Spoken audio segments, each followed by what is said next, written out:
উপনির্বাচনে সিক্সারের পর তৃণমূলের জাতীয় কর্মসমিতির বৈঠক চলছে। নবান্ন থেকে কালীঘাটে বাড়িতে ফিরে সেই বৈঠক তৃণমূল নেত্রী মমতা বন্দ্যোপাধ্যায়ের তত্ত্বাবধানে হচ্ছে। অভিষেক বন্দ্যোপাধ্যায় তিনিও রয়েছেন, আমাদের তিন প্রতিনিধি রয়েছেন সরাসরি সেখান থেকে। আশাবুল হোসেন আমাদের সঙ্গে রয়েছেন, কৃষ্ণেন্দু অধিকারী এবং অর্ণব মুখোপাধ্যায় আমাদের সঙ্গে রয়েছে। নির্ধারিত সময় বিকেল 4টের পর 1 ঘন্টা পেরিয়ে গিয়েছে, বৈঠক চলছে। আপডেট জানবো সরাসরি কৃষ্ণেন্দু অধিকারী। দেখো, ইতিমধ্যেই বৈঠক শুরু হয়ে গেছে, প্রায় 55 মিনিট এই বৈঠক চলছে। আমরা মমতা বন্দ্যোপাধ্যায়ের বাড়ির গলিটার একটি ছবি আমাদের ক্যামেরা পার্সন শ্যামল জানাকে দেখাতে বলবো। প্রত্যেকে পৌঁছে গেছেন এবং এই যে বাড়ি, তার বাসভবন সংলগ্ন পাশের একটা বাড়িতে এই বৈঠক চলছে এবং সেই বৈঠকে কি উঠে আসে এখন সেটাই সবচেয়ে বেশি কৌতূহলের বিষয়। তার মূল কারণ হচ্ছে ওয়াকআপ সম্পর্কিত যে বিষয়ে তৃণমূলের কি অবস্থান হবে, মোদী সরকার বিরোধী যে অবস্থান নেবে সেটা ইতিমধ্যেই স্পষ্ট। কারণ সেই বৈঠকে গিয়ে প্রতিবাদ করতে গিয়ে বোতল ভেঙে ফেলেছিলেন কল্যাণ বন্দ্যোপাধ্যায়, তৃণমূলের সাংসদ। কিন্তু আদানি ইস্যুতে তৃণমূলের কি অবস্থান হবে সেটা নিয়ে এখনও অস্পষ্টতা রয়ে গেছে। কারণ জয়েন্ট পার্লামেন্টারি কমিটির দাবি উঠেছে এবং সেখানে তৃণমূলের অবস্থান কি হবে। রাহুল গান্ধী ইতিমধ্যে প্রধানমন্ত্রীর সঙ্গে আদানির ব্যক্তিগত সম্পর্ককে সামনে এনে জোরদার আন্দোলন করতে চাইছেন।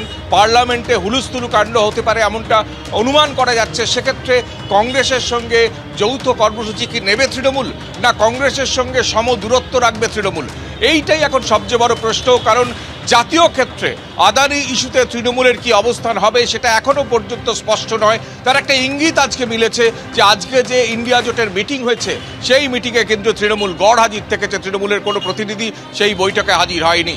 সেক্ষেত্রে কি পরিস্থিতি হবে এবং সেই রাজনীতিতে তৃণমূলের ঠিক কি কৌশল হতে পারে তাও আজকের এই বৈঠকে আলোচনা হওয়ার কথা রয়েছে। ইতিমধ্যে মমতা বন্দ্যোপাধ্যায়, অভিষেক বন্দ্যোপাধ্যায়ের উপস্থিতিতে বৈঠক চলছে। আমাদের অপর প্রতিনিধি আশাবুল হোসেন আমাদের সঙ্গে সরাসরি রয়েছে। আশাবুল, একটা বিষয় বারবার সামনে এসেছিল, হাল ধরার জন্য অভিষেক বন্দ্যোপাধ্যায়কে চাই, অভিষেক বন্দ্যোপাধ্যায়কে উপমুখ্যমন্ত্রী করতে হবে, একেবারে দলের একাংশ থেকে এই কথা শোনা গিয়েছিল। তা নিয়ে আজকে এই বৈঠকে কি আলোচনা হওয়ার সম্ভাবনা রয়েছে, সেটা কতটা জোরালো? দেখো, এই বিষয়টা নিয়ে বৈঠকে কোনো আলোচনা হবে না, কারণ এটা দলের একজন বিধায়ক তিনি এটা প্রকাশ্যে এটা নিয়ে সরব হয়েছিলেন এবং এটা নিয়ে তৃণমূলের শীর্ষ নেতৃত্ব যারপরনায় ক্ষুব্ধ এবং আগামী দিনে যাতে এই ধরনের কোনো প্রকাশ থেকে মন্তব্য না করে সে ব্যাপারে তিনি চূড়ান্ত সতর্ক করে দেবেন আজকের বৈঠক থেকে। এবং তিনি যে দলের শেষ কথা, তার দলের রাজ তারই হাতে রয়েছে, দলের দ্বিতীয় কোনো ভরকেন্দ্র নেই। কাকে কখন কোন জায়গায় বসাতে হবে, কোন সময় বসাতে হবে সে ব্যাপারে চূড়ান্ত সিদ্ধান্ত নেবেন তিনি। এ ব্যাপারে কারো কোনো সওয়ালের কোনো প্রয়োজন নেই। ফলে আজকের বৈঠকে অভিষেক বন্দ্যোপাধ্যায়ের বিষয়ে কোনো আলোচনা হবে না, কিন্তু তিনি সতর্ক করে দেবেন যাতে দল শৃঙ্খলাবদ্ধ থাকে, কেউ যাতে শৃঙ্খলা ভঙ্গ করে এই ধরনের বিবৃতি বাইরে না দেয়। এ ব্যাপারে তিনি চূড়ান্ত সতর্ক করে দিতে পারেন। কারণ মমতা বন্দ্যোপাধ্যায় তিনি চাইছেন যে 2026-এর নির্বাচন তার হচ্ছে পাখির চোখ। ইতিমধ্যেই তুমি দেখেছো লোকসভা নির্বাচনের পর যে 10টি উপনির্বাচন হয়েছে তাতে তৃণমূল বিপুলভাবে জয়লাভ করেছে। নির্বাচন যে পাখির চোখ, তার আগে এই বৈঠক থেকে কি বার্তা দেবেন সেদিকে নজর থাকবে। আশাবুল, কৃষ্ণেন্দু দুজনকে ধন্যবাদ। কিন্তু এই বৈঠক নিয়ে একেবারে শাসক দলের তরফে কি বলা হচ্ছে, পাল্টা বিরোধীদের তরফে কি বলা হচ্ছে, কুণাল ঘোষ এবং শ্রমিক ভট্টাচার্য পরপর দেখুন। আজকে কলকাতায় আমাদের জাতীয় কর্মসমিতির বৈঠক রয়েছে। তৃতীয়ত, গোটা বিষয়টা আমাদের দিল্লির নেতৃত্ব আগামী লোকসভা, রাজ্যসভা বা সংসদের অধিবেশন, তাতে রণনীতি সেগুলো মাননীয় নেত্রী, সর্বভারতীয় সভানেত্রী মমতা বন্দ্যোপাধ্যায় আজকে দিক নির্দেশ করে দেবেন।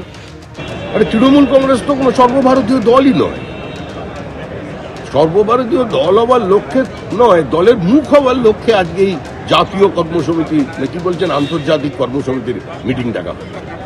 তৃণমূল কংগ্রেসের রাজনীতি, তৃণমূল কংগ্রেসের ভোট সংস্কৃতি, তৃণমূল কংগ্রেসের আইন শৃঙ্খলা, তৃণমূল কংগ্রেসের যুক্তরাষ্ট্রীয় ব্যবস্থাকে অস্বীকার, সাংবিধানিক পরিকাঠামো ভেঙে ফেলা, মানুষের মৌলিক অধিকারকে পদদলিত করে দেওয়া, এটা ভারতবর্ষের প্রত্যেকটি মানুষ জানেন, প্রত্যেক রাজনৈতিক দল জানেন।